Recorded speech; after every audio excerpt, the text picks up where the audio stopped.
Today, on the doorstep of Broncos OTAs, we are going to preview the position battles to watch, talk about some of the storylines we need to keep tabs on. You are listening to the Huddle Up Podcast. Welcome to the Huddle Up Podcast, your go-to show for all things Broncos.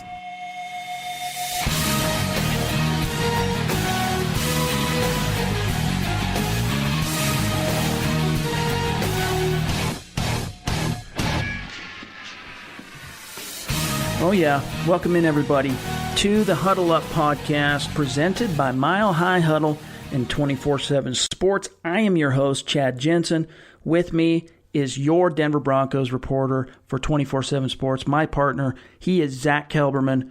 Zach, we're about to be served up some actual football, albeit in practice form, before the final stretch that leads up to training camp when it all gets real. What's good, my brother?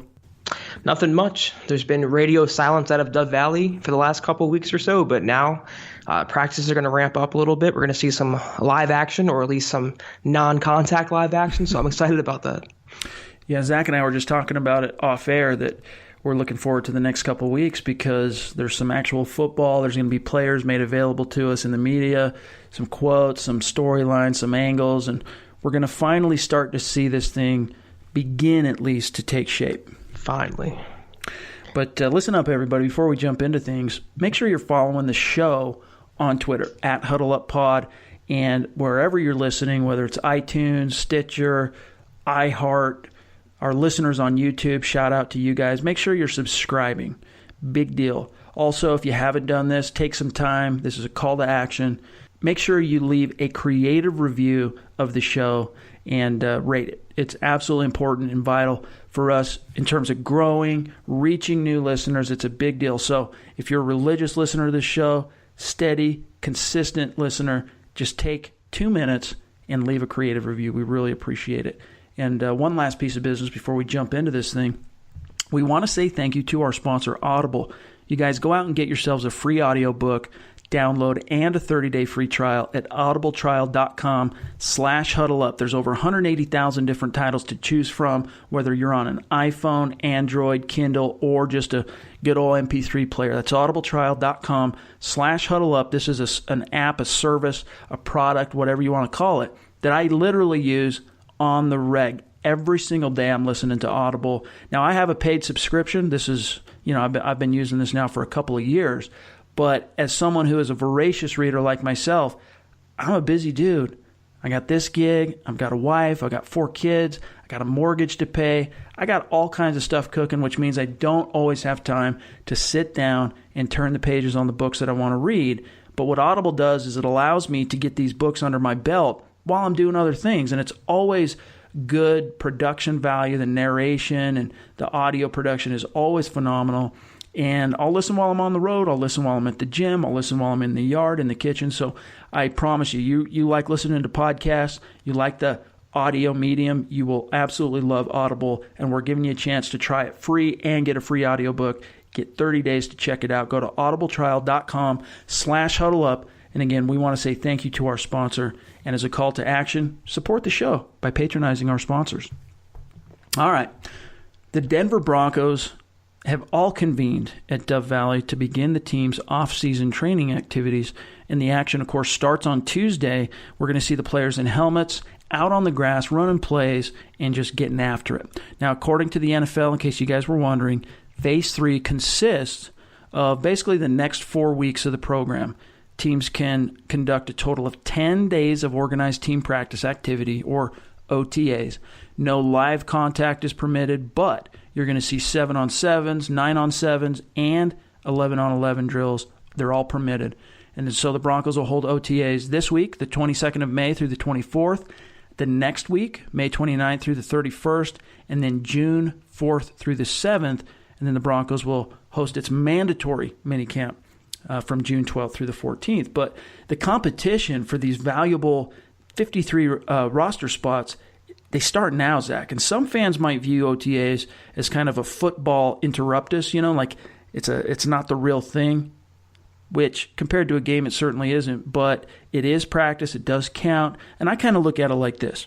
I want to hear what your thoughts are. But, as players, these guys, especially the rookies and the young dudes, they're all looking to kind of build credits, put credits in the bank, so to speak, in the eyes of the coaches. These young guys are training. They're trying to put some notches up on the wall that hopefully by the time training camp and preseason concludes, it all adds up to a sum that equals them having a place on the roster. So, it all counts in my opinion. And as an analyst, Zach, for you, what are you scrutinizing? What are you paying close attention to during OTAs? Or what are some of the things we can and can't take away from it? To your analogy, if they're looking to build credit in the bank, OTAs are when they open their account for the first time. It's non-contact practices. You can't take too much out of it. This is not training camp where you have full pads and goal line drills. It's more than a walkthrough, but less than a full practice. What you can take out of it, though, is seeing the starting units come together. You're going to see the starting offense, the rebuilt offense with a new quarterback, a new running game, the offensive line in place that was overhauled, all the new receiving weapons out there. So you can look at some of the roster, the depth charts and the lineups. You can start to gather what it's going to look like come September.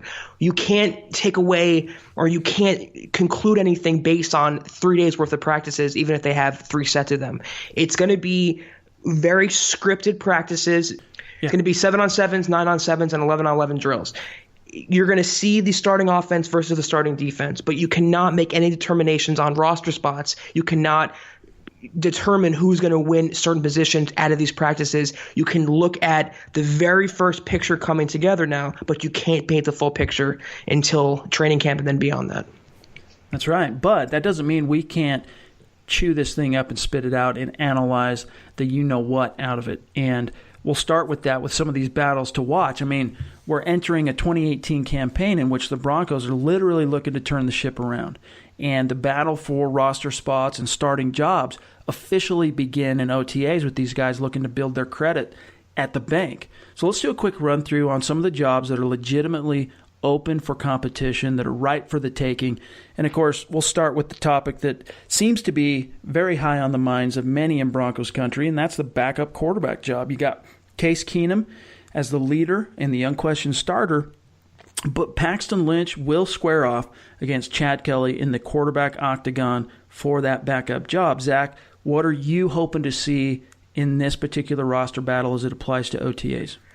Well, for Paxton Lynch, I want to see consistency, which is something we haven't seen in 2 years. There's no more excuses for him now. He's entering his 3rd season. He has continuity on the coaching staff under Bill Musgrave. He's invested himself, or at least he should invest in himself in the playbook this offseason. It's all for the taking now. He has no pressure on him anymore. Even Vance Joseph said he wants him to sit back and relax and not have to worry about becoming the QB1. And it's on him to beat out another 7th-round pick. If he loses to another 7th rounder, Mr. Irrelevant, Chad Kelly, he knows that it would cement himself as a bust, as a massive first-round bust. So if he wants to have a job in the NFL or the Denver Broncos, he has to take that next step. And it starts in OTAs. It starts by showing some sort of command of the offense, some command of the playbook. And as a veteran, at least in terms compared to Chad Kelly, he needs to be able to show that he can put the offense somewhat on his shoulders. Now, for Chad Kelly, this is a guy who's the biggest wild card in the QB room and one of the biggest wild cards on the team. He didn't play at all last year. He hasn't played a snap since 2016. He's coming off dual surgeries to his wrist and knee, but he has all the tools there. Fans love him. The team is very high on him. He lost a ton of weight. He has full mobility. He has a great arm strength right now. So you want to see what he can do now that he's healthy and now that he's getting mostly a level playing field for that backup job. So it's going to be interesting. And I'm hoping to see both of them step their game up, because if they both play at a high level, it ultimately benefits the Broncos. That's right. I mean, at the end of the day, the Broncos are looking for guys who are going to help the team improve and turn around from that 5-11 finish. What I'm looking for in terms of Paxton Lynch, just off the bat, is, I mean, I can't disagree with anything you said there, but one thing that jumps out to me that I'd like to see from Paxton Lynch, and I'm hoping that Chad Kelly might rub off on him in this sense, is some fire. I want to see him mad. Absolutely. Dude. I want to see Paxton Lynch pissed off and throwing down that going into his 3rd year in the NFL as a first-round pick, he's having to battle and openly compete for just the backup quarterback job. I mean, that's where he is at in his career. And, you know, you compare it to the last couple of seasons with Paxton Lynch and the example that he's seen. you have a Gomer Pyle type, in Trevor Siemian that's just kind of lukewarm, never gets fired up, no emotion, just even keeled, which isn't necessarily always bad, but certainly I don't think was the influence at the top, that quarterback position that the Broncos ultimately needed in the wake of losing Peyton Manning. So Paxton Lynch now, though, he sees a guy in Case Keenum to his left, the guy above him on the depth chart, who is a leader, who is a fiery, enthusiastic, excited guy at the quarterback position. And then behind him, coming up, trying to take his job, an extremely type A alpha personality kid in Chad Kelly. So I hope that motivates him. And I think, we talk about Paxton lacking things between the ears and what it takes between the ears up to this point anyway. And I think that a lot of that is just simply motivation. A lot of that is just, the natural fire that guys have to have in order to compete with some of the best athletes in the world at the pro level. And so that's what I'm hoping to see from Paxton Lynch. Now from Chad Kelly, I want to see him parlay what he's been able to do thus far into a dependable, consistent performance in training camp, something that he can really hang his hat on and kind of prove to the coaches that he can be dependable, they can trust him in a backup job, put some major credits in the bank heading into training camp. I don't think you can really teach personality. To your point, though, I agree with you. But if Paxton Lynch is very passive, or at least he doesn't have the reputation of Swag Kelly, you can't really force him to be that type. And if you start to force him, he might end up trying too hard. He might end up pressing. So that can go against him too.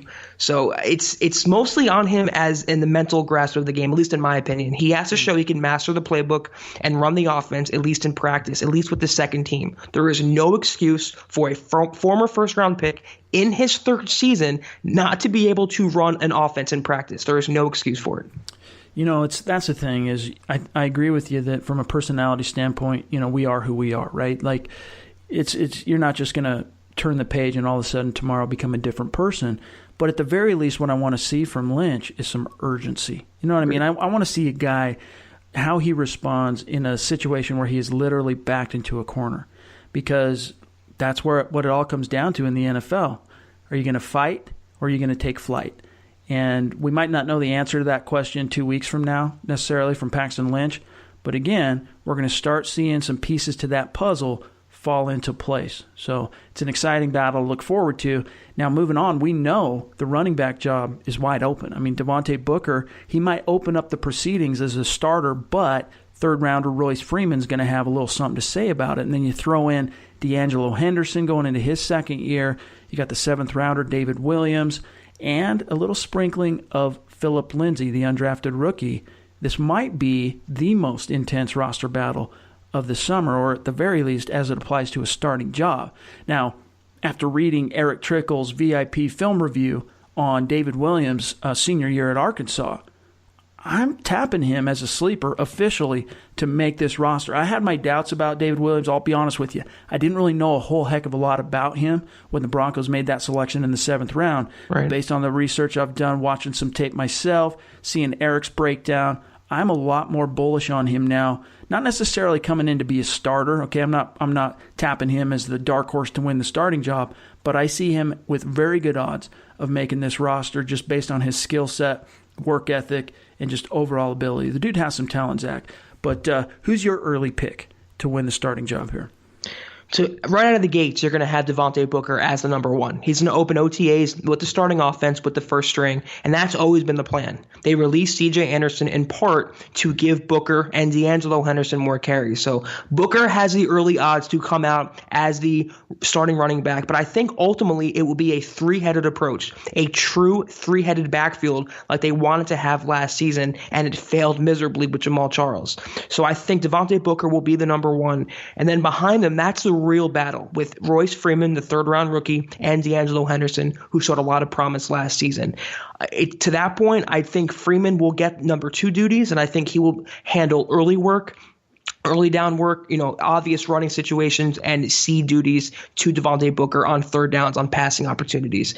Beyond that, though, between David Williams and Phillip Lindsay, they're not going to both make the 53. They might neither of them might make the 53. They have one roster spot for two players. My money between those two is on Phillip Lindsay, if only because he can play special teams. He can be that punt returner for the Broncos. And if he wins that competition, which he's expected to compete in, that will solidify his roster spot. And in that case, and I think David Williams will end up on the practice squad. Either way, though, they have a lot of talent in that backfield. And whether it's on their active roster or the practice squad, it's a youthful backfield, a very complementary backfield, a good skill set, a good mix of players. And I think it's exciting for Broncos fans going forward. A lot of that roster math, as it applies to the running back position, is going to also be determined by what Denver ultimately decides to do with the fullback position. Yes. One Andy Janovich. And that's not necessarily a topic for today, but it's definitely something that bears monitoring going forward. And I think both of us are somewhat on the record here of saying that, we don't really understand the man crush that Broncos country at large tends to have. I don't get it. Janovich. I mean, he did take his first carry in the league to the house and all that, but at a certain point, the Broncos need guys who can make an impact today on offense, contribute to W's, and even though he's a multi-tool guy in terms of being able to contribute on offense and special teams, the fullback position, it's just not a high impact in today's NFL. So we'll see how that roster math plays out, but that's the next starting job that we want to focus on here is tight end. And as you wrote about over the weekend, Zach, Jeff Heuerman enters OTAs as the incumbent starter who's penciled in at tight end. How do you read into that? And, what does it mean for the tight end competition moving forward? I read into it as seniority, nothing more than that. He's the most senior tight end on the roster as a 2015 third-round pick, and I'm on record as saying that I'm not the biggest fan of Heuerman. I think he's been kind of a bust with the Broncos. He hasn't had much of an opportunity behind Virgil Green, and maybe now with Green out of the picture, Broncos feel they can get more out of him, but I'm not the biggest Heuerman fan. I'm a much bigger fan of Jake Butt, and I think he's a better inline blocker. I think he's a better pass catcher in the middle of the field. I think ultimately Heuerman will run with the ones in the OTAs, but by the time the season rolls around, you will see a lot of Jake Butt in this offense, if only as a pass catcher. And you also have Troy Fumagalli. And I think if the Broncos were totally committed to giving Heuerman tight end one duties, they would not have drafted another pass-catching tight end with a fairly significant pick in the 5th round. It's not a first-round pick, but they invested somewhat in the tight end position again. They didn't sign a veteran tight end. They want to go with their younger players. And you have Austin Treller on the roster too. To your point, though, about Janovich, real quick, though, I think if they cut him, one of these tight ends could be the blocker on running situations. Yeah. So they might have to divvy up the duties there. But it's ultimately just a formality, I think, with Heuerman as the starter.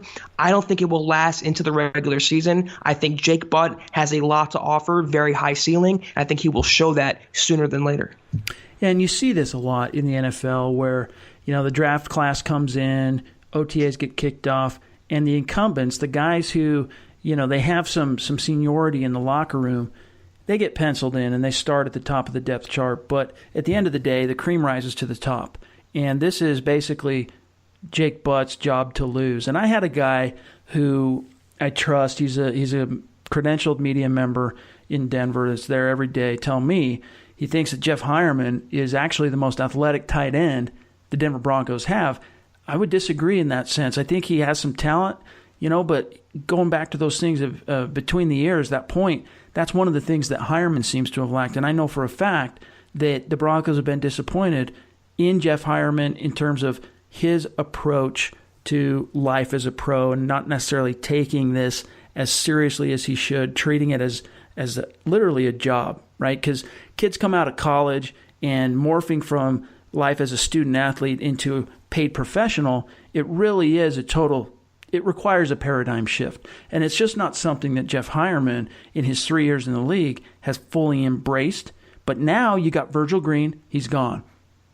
Jake Butt's pushing from behind. If he's ever going to have a spark to really start trying to show out on what he can do and what the Broncos saw in him way back when to invest that 3rd-round pick, now's the time. And if there is one thing, too, that might help him along that path, speaking of Jeff Heuerman, it's the fact that for the first time, the Broncos have a capable quarterback who can distribute the ball and work the middle of the field in Case Keenum. So it'll be interesting. I think the quarterback play is going to help everyone on offense. And that's a great point by you in terms of the tight ends, because Keenum will need some sort of safety blanket. He cannot rely on just the receivers alone. So any big body in the middle of the field at tight end, whether it's Butt, Hireman, or Fumagalli, he'll need to establish that guy. And if it's Hireman, that's great. If he can step up and prove his draft status, great. But I'm just a bigger fan of Jake Butt, and I feel he will show his talent. And this was a guy who was a 5th-round pick only because he had a torn ACL. If he didn't get injured, he would have been a 2nd, 3rd-round pick. And if he was a 2nd, 3rd-round pick, we wouldn't be having this conversation right now. He'd be the starter. So he will show that sooner than later. But it's good for Hireman to have competition. The same thing with Paxton Lynch. It's a great point you made. Same thing with Paxton Lynch and Chad Kelly. Competition will only make the Broncos better. Absolutely. Now we move on. Denver's O-line, mostly set in stone with the exception of right guard. Now, we know that Garrett Bowles, Ron Leary, Matt Paradis, and Jared Valdir, when he's completely recovered from his ankle, are 4 of the starting 5. Now, I don't necessarily think we should guarantee that Valdir is going to be the starter, because if Billy Turner, who's going to be holding down the fort at right tackle until he returns, just lights it up and is just killing it going into training camp, it's going to put Valdir on his toes. He's going to have to battle for that spot, but that remains to be seen. But when it comes to the right guard position, you got guys like Max Garcia, Menelik Watson, Connor McGovern. You got the rookie 6th-rounder Sam Jones. All these guys vying for that position. What are you hoping to see here, Zach? Oh, I'm surprised the Broncos didn't place more of an emphasis on their offensive line in the draft. They waited until the 6th round to get Sam Jones, as you just alluded to. But I think McGovern, he showed last year he's a pretty good player when given the chance. And he's good in run blocking. He can stand to improve in pass protection. But I think the Broncos' hiring of Sean Kugler as their interior OL coach will help McGovern out. And, I'm not the biggest fan of Max Garcia. I still think he should be released ultimately. But they might want him for experience sake, but they have Menelik Watson, they have Jones, they have some other guys who can play guard. I'm hoping that competition brings out the best in them. I don't think Jones is ready just yet. I think he needs another year in the weight room to develop a little bit before he can get on the field. And I think it'll come down to McGovern and Menelik Watson. And Watson, though he was a massive failure at right tackle, he might be better suited to play guard. So if they're keeping him with the massive salary, I think maybe guard could be his spot. But I think McGovern will win that position ultimately. And you have a much improved 5. And to your point about Valdir, I think he is locked in to the starting right tackle spot. They assumed his salary. It's his last year of his current contract, and they're paying him a pretty penny. And they wouldn't have absorbed that contract. They didn't think he could start. And he will be a huge upgrade on Watson and Donald Stevenson. So as a whole, the Broncos' front 5 has improved. Turner, he can play guard and tackle, so that's good versatility to have. But I think McGovern will be that right guard when it's all said and done. And he's just such a massive player. If you ever look at Billy Turner, this guy, he's just like an enormous human being, especially all in pads. But, and that is a good point, though, about Valdir's salary and what the Broncos are dealing with from a salary cap perspective. Oftentimes, that guarantees guys jobs when not necessarily it should in all cases. Now, I'm not saying that is the situation with Jared Valdir, but the thing I will say, the one caveat, we'll put a pin in this and come back to it down the road, is that it all changes when the cleats hit the grass. Things can change depending on individual performance. So it's definitely Valdir's job to lose, and you can't really project too much when a guy's still coming off or recovering from an injury and not even going to be participating in the proceedings. But I agree with you that I think also Sam Jones, he's a guy that you can pretty much count on getting waived, and Broncos will hope they can sneak him onto the practice squad. And at this point, I don't see any reason why they won't be able to. But we move on. The slot receiver. I think it's safe to say that the Broncos drafted Deshaun Hamilton in the 4th round for that position and to eventually take over as the team's number 2 wideout when Emmanuel Sanders is gone. Now, if you go back and watch his tape, all those stats Hamilton put up at Penn State, the record-breaking stats, most of them came from the slot. And we've got guys, you got 2nd-rounder Cortland Sutton. He's not a slot receiver, but I'll throw him out there. You got Carlos Henderson. You got Isaiah McKenzie. And you got 13 receivers on the roster right now. Okay, so there is a logjam at the position. But do you see, Zach, anyone other than Deshaun Hamilton ultimately winning this job? No, I think it's his job to lose. Carlos Henderson is his biggest competition for slot duties because they're both slot receivers. Cortland Sutton is a Demaryius Thomas clone who can play inside, but he's mostly an outside threat, a big body possession receiver. Right now, it's Hamilton's job to lose, and he's only going to be pushed by Henderson, but you've seen nothing from Henderson, literally nothing, that can instill confidence that he can win that spot. Hamilton is just better as a route runner. He's more polished than Henderson coming out. He's just as shifty. Might not be fully quick in straight line speed, but he's just as shifty. McKenzie, I think he won't even win a roster spot. He might be in danger there if he loses punt returner duties. So it's going to come down to Hamilton versus Henderson. I have my money, a lot of money, on Hamilton winning this spot. The only other guy you can think of is Jordan Taylor, but he's already behind the 8 ball. Coming off hip surgery. He won't be back until mid-camp. So right now it's Hamilton's job to lose. He is the successor to Emmanuel Sanders, just as Sutton is the successor to Demaryius Thomas. So I think your slot receiver will be Hamilton, and you have Thomas and Sanders and Sutton. That's a dangerous set of pass catchers for Case Keenum.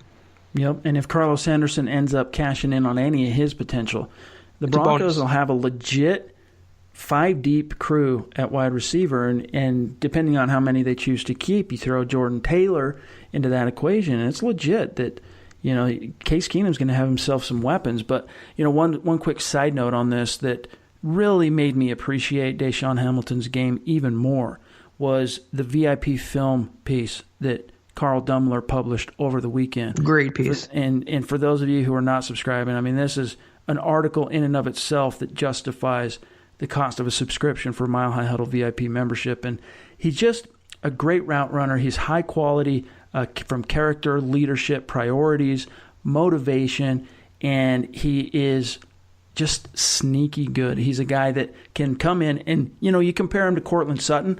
I honestly believe that Deshaun Hamilton has a better chance of making an immediate impact than the second-round pick. That doesn't take anything away from Cortland Sutton because they do play kind of different positions. But, man, I just look forward to seeing Hamilton out there catching passes from Case Keenum. I think anything you get out of Henderson, though, not to divert from your topic on Hamilton, excuse me, but anything you get out of Henderson is a bonus. Yeah. He's coming off a washout rookie season. He missed his whole year with the thumb injury. When he was on the field, he was fumbling kicks. He did not look like he was acclimating to life in the NFL. So I think anything you get out of Henderson in year 2 is a bonus. They are set with their top 4 receivers. They might keep 6 in total, but they are set with their top 4. And that's all I think they'll need for immediate contributions. So Henderson will have a job. He will make the roster, but I think any sort of production you get out of him will be the cherry on top. He's just got to put down that Mary Jane, you guys, okay?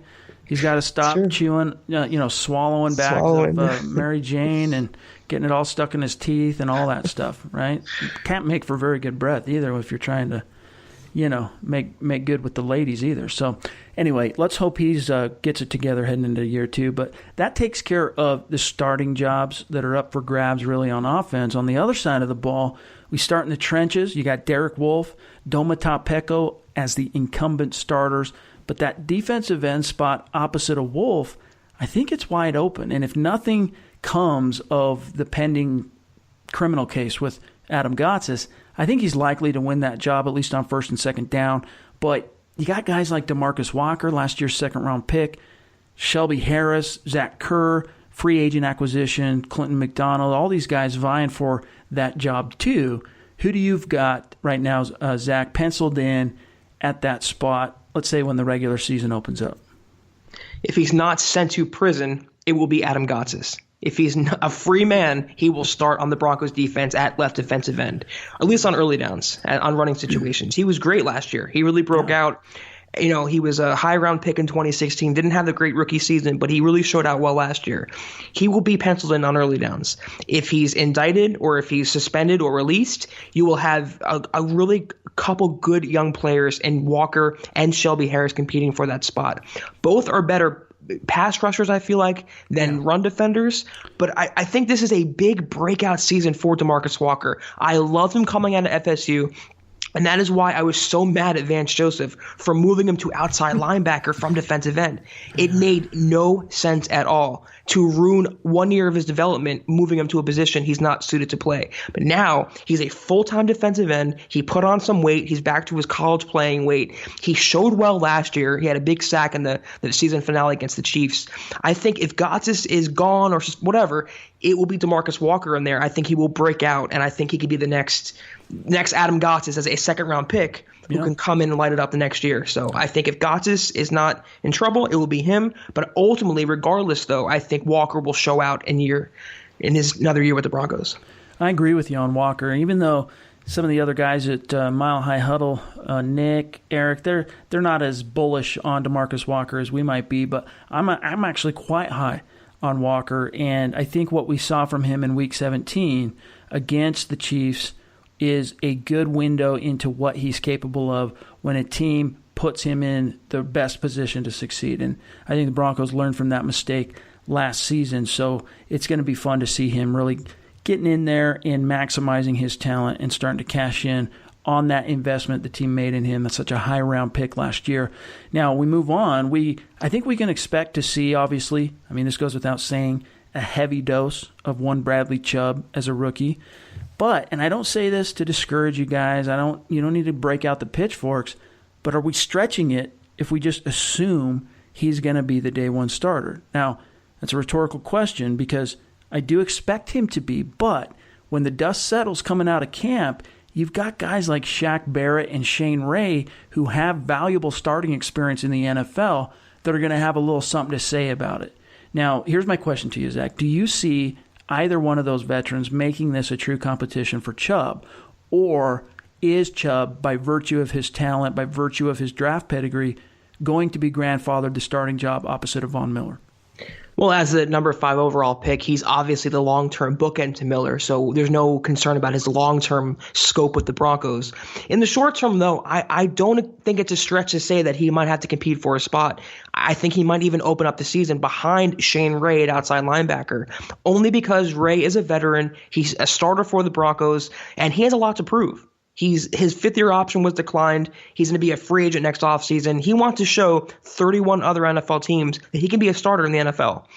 So I ultimately, right now, I feel like if the season started today, it would be Shane Ray and Von Miller at outside linebacker. Bradley Chubb will have to learn to transition from hands in the dirt defensive end at NC State to stand-up OLB in the NFL. It's not an easy transition to make. And having Von Miller, having the Broncos coaching staff, having Barrett and Ray will help him. It's going to take some time, though. It might not happen overnight. So when the season rolls around, I really feel like it'll be Shane Ray and Von Miller starting at OLB. Will it stay that way? No. I think as the season goes on and Chubb gets more experience, gets his feet wet and his teeth cut, he will be starting at outside linebacker. But Shaq Barrett is the guy to watch here because he's playing for a contract also. He will be a free agent next offseason also. A lot of good motivation on this Broncos pass rushing corps. But it's going to be, in my opinion, my gut feeling right now, it's going to be Ray and Von Miller. But Chubb will be pushing hard. The cream always rises to the top, you guys. Right. So if Bradley Chubb ends up starting off his rookie year behind a Shane Ray or even a Shaq Barrett, it's not the end of the world. He's still going to see a ton of snaps. He's still going to see the field significantly. So it's just something to keep an eye on because you got two, as Zach said there, two guys absolutely motivated heading into 2018. And a quick shout out to Mike Pritchard and Cecil Lammy at 104.3 The Fan. They brought up the fact that, you talk about, well, are the Broncos going to try and bring Shane Ray back after this year? Obviously, they declined the option, but what's going to happen there? They brought up on Monday's show the fact that if you go back to the last 45 players who were drafted in the first round whose respective teams chose not to pick up their 5th-year option, 5 players. That's it. 5 players ended up re-signing with their original team. Wow.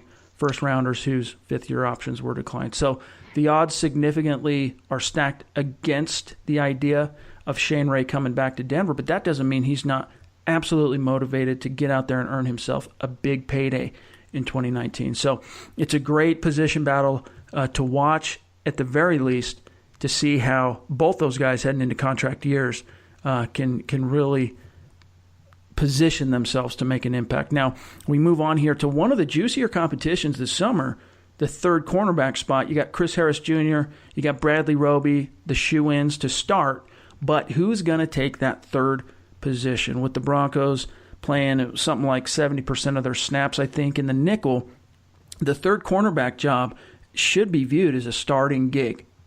Free agent acquisition, Tremaine Brock obviously factors in, but you've got the third-rounder Isaac Yiadom as a dark horse to win it. We also, I don't think, should completely discount Brendan Langley and Marcus Rios just off the cuff. I mean, these guys are pros too. They got talent. They're in the NFL. But how do you see this battle shaping up? Because at the very least, Zach, you've got a guy the Broncos are paying a legit free agent 1-year prove-it deal to come in and compete, and then an extremely talented 6'1" corner in Yiadom coming in to try and make a name for himself. If you go by what Vance Joseph said, it would be an open competition between Brock and Roby to start as the number 2. Regardless, though, whoever wins or loses that battle, both those corners will see the field a lot. They play a lot of 3-corner sets in their defense. So they're going to have 3 starters ultimately. So you're going to have Harris, Roby, and Brock. I don't think Yiadom can win the spot right away. He's still a little raw around the edges. Not as raw as Brendan Langley, but still a little raw. He will be the long-term successor, potentially, to Chris Harris Jr., but he, to me, strikes me as a dime cornerback right now, the number 4. And they're only going to keep 5, so you will have it between Brendan Langley and Marcus Rios. And if a third-round pick gets beat out by an undrafted free agent, that's not good news for the Broncos and John Elway. So It's the third cornerback spot. It's kind of redundant because you will see a lot of 3-corner packages on the field, but I think in the early stages it's Brock's job to lose if he loses that job to Roby. So it's going to be Harris, Roby, and then Tremaine Brock. But you'll see a lot of Yiadom and you'll see some Brendan Langley, and when they keep 5 corners. And that's the thing. Vance Joseph did say that. I personally don't buy it one iota. I think when you're paying a cornerback almost $10 million, we go back to that same issue we talked about with Valdir, to say nothing of Roby's track record in history and production as a Bronco and his draft pedigree. I don't think there's any question that Bradley Roby is going to start opposite of Chris Harris Jr. And I think the only thing that would stop that from happening is if all of a sudden going into a contract year, he just decides to mail it in and just completely falls off the rails. Like, I don't see that happening with Bradley Roby, but it's really the only possible scenario I can see for him not winning that other job, the starting job anyway, opposite of Chris Harris Jr. And even if he did, as you said, I mean, he's going to be playing starter snaps anyways, just like he has over the last 4 seasons. So it is, though, a juicy competition. Look forward also, I know Eric Trickle is working on a deep dive film analysis on Isaac Yiadom. He's a guy that Trickle spent a lot of time scouting this past draft season, so look for that coming up. Now, lastly, on defense, we have the safety position. Obviously, it's safe to say that I think that Justin Simmons, Darian Stewart, they're going to begin camp as the starters, and they'll probably finish camp as the starters, but Sua Craven's going to have a little something to say about it. Now, Zach, you published a way too early 53-man projection on Monday. Tell our listeners which safeties you have making the roster and how you see this battle shaking out. I really, really, really wanted to keep 5 safeties. They are just so deep at this spot, but the math didn't add up. I had to cut one guy, and that guy, unfortunately, was Jamal Carter. He's a great special teams player. He really came on strong last year as an undrafted free agent, but someone's got to go. And after the Broncos picked up Cravens, there's not a lot of spots to go around. So I'm not the biggest Darian Stewart fan. I was surprised the Broncos brought him back. But with Cravens in the fold, taking away that pass coverage responsibility from Darian Stewart should help him out. I'm very high on Justin Simmons as a starter. The Broncos kind of interchange their positions from free safety and strong safety. I think Simmons should be the free safety and Stewart the strong safety, but they're going to mix that around a little bit. And Cravens will come on the field. If he doesn't win a safety spot, he will compete with Stewart. But if he doesn't win that spot, he will be on the field a lot on passing situations. Finally, defending those running backs, those tight ends in the middle of the field that have hurt the Broncos for the last couple seasons at least now. now. No more Todd Davis in coverage, no more Stewart in coverage on tight ends. It's going to be Cravens. He's the man for the job. And as the fourth safety, you will keep Simmons, Stewart, Cravens, and Will Parks, of course. In that dime linebacker, that hybrid role, I think Cravens will beat him out for that spot, but you're going to keep Parks in the full for special teams prowess. I wanted to keep 5. I wanted to have Jamal Carter. I want DeMonte Thomas, but you cannot keep everyone. So you'll have Simmons, Stewart, Cravens, and Will Parks. The guy I'll say that we should all keep an eye on as a dark horse to really make an impact and an impression in year 2 is the former Michigan Wolverine DeMonte Thomas. Now, obviously undrafted last year, ended up on the active roster late after being a practice squad guy for most of the season. And what I've been told is that he made an enormous impression on the Broncos coaching staff, Vance Joseph and company, last year. So it wouldn't surprise me to see them give him some playing time or some opportunities that reflect that regard that he earned late. But what does that mean for Jamal Carter? We'll see. I'm personally not high at all on Will Parks. And if I had to disagree with you on anything on that 53-man roster projection, which, again, it's way too early. It's like the way too early 9 bold predictions that I did on Friday. We're having fun. We're not necessarily pulling stuff out of thin air, but we're trying to project things based on information right now that is very surface-based and in many cases based on the past and things that have happened 2017 and even before that. But I've never really been a big fan of Will Parks. I don't really like his attitude. I don't think he's a very good outside of being, kind of that dime backer in coverage. He gets exploited a lot. And we saw last year when he did get some extremely increased playing time, he didn't always answer the bell. A lot of missed tackles, a lot of poor angles, exploited in coverage. So I'm not a huge fan of Parks, but the guy, again, I'll say keep an eye on as a dark horse, DeMonte Thomas out of Michigan. I agree with you on Parks. I didn't like his attitude last year. He had that Snapchat incident with Paxton Lynch. Ooh, that's right. He's not the best safety, but I do think he's a favorite of Vance Joseph, one of his pet projects. And with Vance Joseph, he's not prone to making mind-numbing decisions on the roster spots. So right now, that's the tentative 4 they're keeping, but I can absolutely see either Carter or Thomas getting that spot over Will Parks with a good training camp. But it remains to be seen. It is too early. I wanted to put it out there. A lot of good safeties in that back end, but the biggest addition is Sua Cravens, if only for his pass coverage ability. I love that pickup. It was one of my favorite pickups in a very active offseason. Absolutely. It's going to be a fun competition. Now, last thing we're going to touch on before we move on to some other topics, and it's last but not least, the battle for punt and kick returner. Now, obviously, Broncos fans learned quickly last year how important it is to have a reliable returner fielding punts. And we know that Philip Lindsay, the undrafted rookie, factors into the competition. In fact, when Joseph was asked directly, we played this last week, I believe, as a sound clip, about who factors in for punt returner, Lindsay's name was the first one he actually mentioned, which is saying something. But then you also got Isaiah McKenzie, who likely understands that winning the job is the only way he's keeping a roster spot. So it will be great to see these guys outfielding punts here in the coming weeks. We'll start to kind of get a picture of how that sits. But can McKenzie win back the trust of the coaching staff, Zach, or is that ship sailed? He can, but he really has a long way to go. When you muff 6 punts in one season, 6 punts, it's tough to make that up and win back the trust of the coaches, win back the trust of the fan base. Don't forget the Broncos have a new coordinator on specials in Tom McMahon. This is a no-nonsense guy. He does not stand for any BS. He's not Brock Olivo. He's not a rah-rah type. He's a do-your-job type, and he will cut you or at least demote you if you don't do your job well. Philip Lindsay, to me, has that edge, if only because he had experience at Colorado in addition to running the ball. It's a local product, a feel-good story, a very high-character kind of guy, high-character player, and he was the first name mentioned along with Deshaun Hamilton, Isaiah McKenzie, and Jordan Taylor. But among those players, it's going to come down to, I believe, Hamilton, Lindsay, and McKenzie. Jordan Taylor is coming back from hip surgery. He's not going to be a factor, I don't think. And McKenzie, he has a chance to do it, but it's going to be tough for him. I think coming off that brutal season, it's still stuck in his head a little bit. I hope it isn't, but it might be. And I think it's Philip Lindsay's job to lose, but we'll have to see what happens. It's going to be another good battle on this team, and it can only make the players battling that much better. Amen, brother. Well, we do still have a lot to get to, but before we do, let us holler at you about why you need to become a Mile High Huddle VIP subscriber. Listen, our approach to covering the Broncos is not just about reporting the news, although we do pride ourselves, obviously, on being able to relate to you all the breaking news on the Broncos as it's happening in real time. Zach is on top of that like nobody else in the market.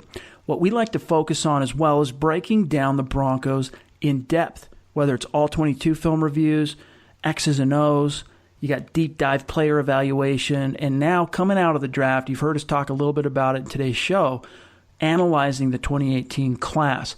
Now, we've touched on David Williams in a VIP film room. We've touched on Deshaun Hamilton, Cortland Sutton. It's only going to continue to go on. And we save our best and most in-depth content for our VIP subscribers, our premium members. Now, to become a Mile High Huddle VIP and get access to 100% of our written analysis and our VIP insider forums, it's simple. Just click on the green banner at the top of the website. You can click the annual, you can click the monthly.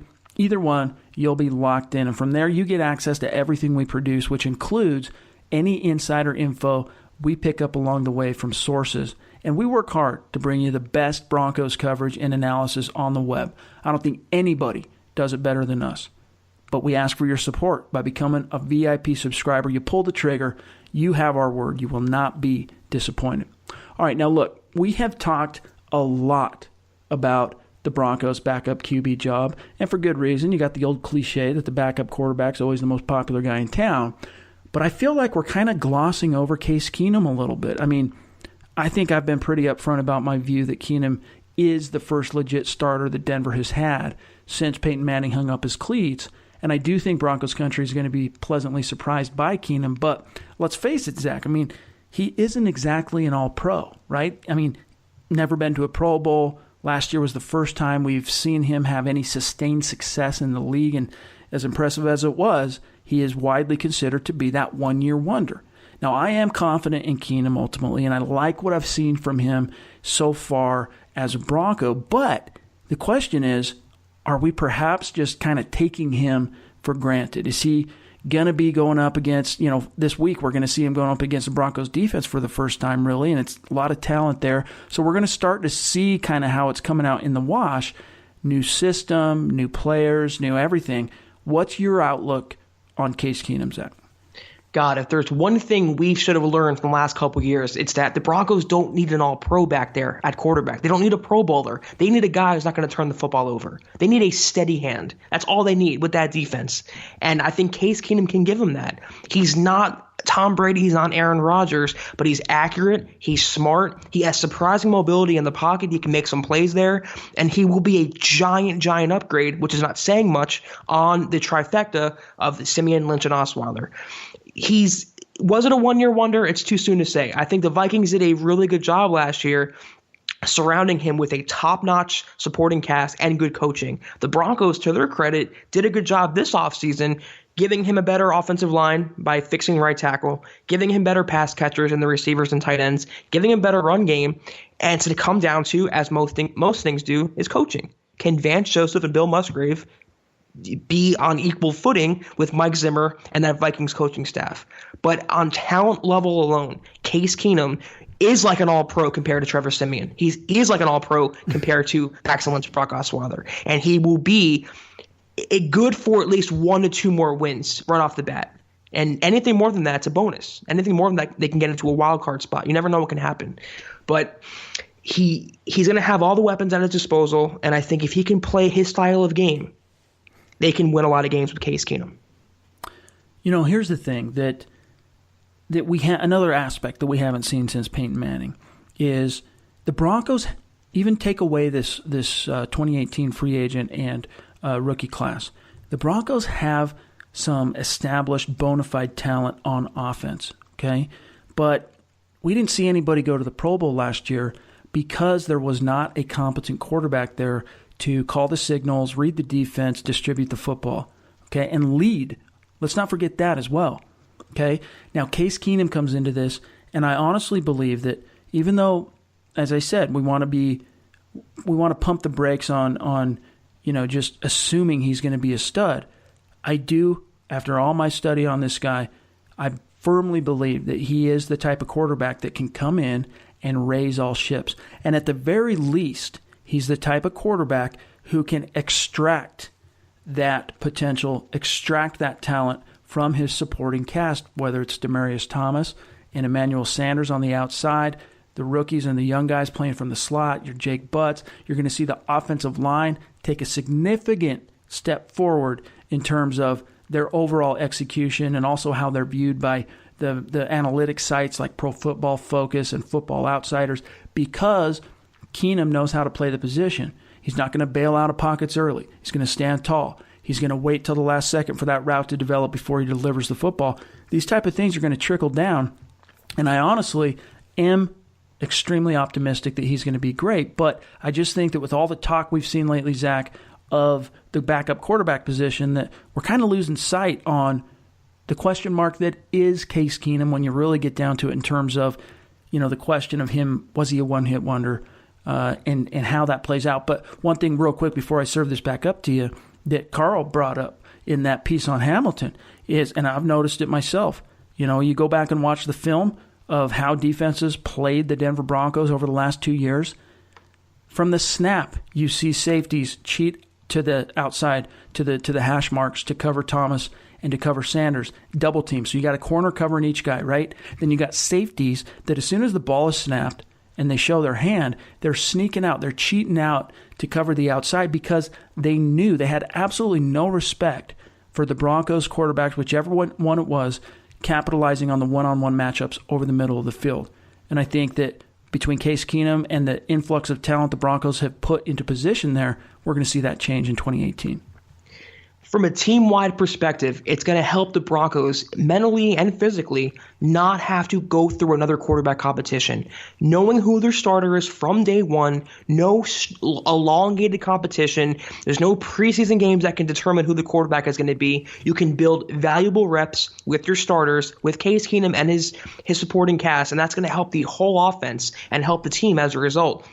When you talk about the offense and the defense, the longer the offense is on the field is the less the defense is on the field. The more points they can put on the board is the less, the more of the defense can pin their ears back and go to work. It all stems from the offense. It all snowballs. So having a more stable hand, he doesn't have to be great. He doesn't have to be an all-pro. He just has to be good and consistent, and that's what Case Keenum is. And to the Broncos' credit, they got a good, consistent veteran quarterback coming off a career year for only $18 million. I say only $18 million a year because that's chump change compared to Kirk Cousins, who got a fully guaranteed $90 million deal. So, From a player perspective, though, going against the Broncos defense every day in practice is going to make Case Keenum better. The Broncos defense, to me, is just as good, if not better, than the Vikings defense. So iron sharpens iron. It's only going to help both sides of the equation there. And Case Keenum is the guy who can get them over the hump. Is he Peyton Manning in his prime? No. But he doesn't have to be. He just has to be consistent and reliable, and that's what Case Keenum is. Couldn't have said it better myself. Now, we are getting a little bit long on time, so we'll go through these last two segments so we can get to the mailbag, a couple of questions here. Longtime listeners of the Huddle Up podcast are familiar with the Step Yo Game Up segment. It has traditionally, however, been reserved for players in season who are not performing up to snuff on a week-to-week basis, but coming off that 5-11 finish, Zach, there's some players got to step it up. Which guys in your mind, just really quickly, and we'll move on here, have to step up their level of execution and performance in 2018 as we're on the doorstep of OTAs? How much time have we got? You can name so many players that have to step their game up from last year, but I'll name a few real quick. Devontae Booker, a guy who has injury concerns, ball security concerns. The pressure's on now with C.J. Anderson gone. He's going to be the de facto number one, but he's going to have to prove he could be the number one. And with Royce Freeman breathing down his back, the spotlight's going to be on him. Carlos Henderson, we touched on him. He had a washout rookie season. He's competing for that number 3 spot. Another guy who has competition with Sutton, Hamilton, Taylor, and McKenzie. So he's going to have to prove he wasn't a wasted pick coming off that injury, coming off that marijuana arrest. And Garrett Bowles, this is one of my biggest players that has to prove he can be a long-term, starter for the Broncos. He had penalty problems last year, technique issues. He allowed a lot of sacks. The Broncos are hoping they can get a sophomore bounce back from him as Keenum's blindside protector. Stable quarterback play with Keenum should help, like it should help most of the offense, but he has to prove he can be left on an island against great pass rushers in the AFC West and the NFL. A couple more players is DeMarcus Walker. That's one guy, of course. Like I said, he has breakout potential. He's moved back to the defensive end full time. He flashed late last year, but as a second rounder, he needs to produce. Regardless, whether he's on the field, what his title is, he needs to produce. So I'm looking for him. And also, finally, Bradley Roby. He finally played well last year consistently. He forced the Broncos' hand to move on from Aqib Talib. He's going to be a starter or at least a significant contributor, and he has to show he's worthy of that first-round draft status. He's worthy of being paid close to $10 million and worthy of being paid with a new contract next offseason as a free agent. So those are my 5. And I think you can name a lot more than that, but I wanted to keep it short for time reasons. And that's a good point. A couple guys I'll mention. We've already touched on the reasons why, but obviously Paxton Lynch, Jeff Hireman, but got to throw in Menelik Watson, whom the Broncos ultimately chose to bite the bullet and keep on the roster. They're paying him a significant chunk of change, and he is going to get an opportunity commensurate with what he's earning. So I want to see him really show inside, where perhaps he can utilize his size, power, and strength to more of a benefit to him as an individual and as the Broncos' offensive line as a whole. So those 3 guys, Watson, Lynch, Hireman, along with the 5 Zach mentioned. Now, before we get out of here, we've got to take a quick peek inside the Mile High Mailbag because we are your Broncos priests. We're here to offer absolution and answers to your burning questions. And our first one here comes from Roger on Twitter at BroncoGuy781. His question, even with Josie Jewell, would you still consider the linebacker core shaky because there's no athletic player, or at least athletic enough to cover tight ends and running backs? Your answer for Roger, Zach. Well, it's not their strength for sure. They're not going to be known as a pass covering group of linebackers, but Josie Jewell, that's one of his strengths, is covering running backs and covering tight ends at least pretty well in the middle of the field. So he will help out. The Broncos might miss Corey Nelson, who is one of the better inside linebackers and pass coverage in the NFL, but they're never going to be known as a pure sideline-to-sideline group. They're better against the run. But the bigger acquisition the Broncos made to that point is with Sua Cravens. He's going to be that linebacker pretty much in the middle of the field. He's going to be that dime backer, and they're going to put him in situations where he can defend running backs and tight ends. So I wouldn't worry too much about the linebacker core when it comes to defending tight ends, running backs. I think that is Craven's wheelhouse, and he will succeed there immensely. 3 points real quick, Roger, for you here. Number 1, Josie Jewell defensed more than 30 passes as a collegiate. Okay, so he's not the fastest straight-line linebacker, but he plays, his on-field speed is good, and it's enough is really what I'm getting at. And 2 is don't sleep on Brandon Marshall, who battled that shoulder injury last year, wasn't quite himself, but when healthy, he can cover. And then 3, to Zach's point, when the Broncos go to the big nickel, okay, that's when they bring in 3 safeties and 3 DBs and a linebacker, okay? That's when you're going to see them primarily in terms of trying to cover, match up against tight ends and running backs out of the field or out of the backfield. That's when you're going to see Sua Cravens really making his money and trying to show what he can do for his bosses there at Dove Valley. So keep an eye on that. I'm not as worried about it as I was before the offseason. I think the Broncos did a good job at addressing that overall, and let's just hope that a healthy Brandon Marshall can make quite a big difference as well. Last question, then we are out of here, from Jacob, great friend of the show, at JSMileHigh9798. What effect has Gary Kubiak had on the draft, the organization, and the staff since his role was elevated? Zach. Say what you want about Gary Kubiak as a head coach. The guy just has an eye for talent. He's a great talent evaluator. You cannot take that away from him. And John Elway trusts him enough in both a personal relationship and a professional relationship to trust his instinct when it comes to identifying players that can help the Broncos. They promoted him, as Jacob said, to a front office role in part because John Elway trusts him so much. And it's hard to crack Elway's inner circle. So Kubiak's a great personnel advisor, a great talent evaluator, and it has helped the Broncos.